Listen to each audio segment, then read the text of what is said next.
آپ کو معلوم ہے قرآن میں 2 دفعہ کہا گیا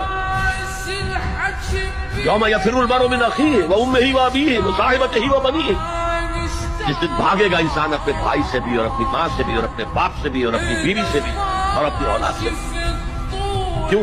نفسی نفسی نفسی نفسی نفسی نفسی، میری اولاد کو جھونک دو، میرے ماں باپ کو جھونک دو، میری بیوی کو جھونک دو، بیوی کہے گی میرے شوہر کو جھونک مجھے۔ یہی نفسی نفسی دنیا میں رہے آپ کی، مجھے اپنے آپ کو بچانا ہے سب سے پہلے،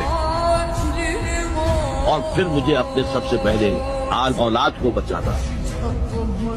یا ایھا الذین آمنوا قوا انفسکم واہلیکم نارا، اے ایمان والو بچاؤ اپنے آپ کو اور اپنے اہل و عیال کو آگ سے۔ یہ کام ہے آپ کریں اور سمجھ لیں، نہ بیٹا کام آئے گا، نہ جورو کام آئے گی، نہ باپ کام آئے گا، نہ ماں کام آئے گا، تمہارا اپنا عمل۔ اگر تم اس راستے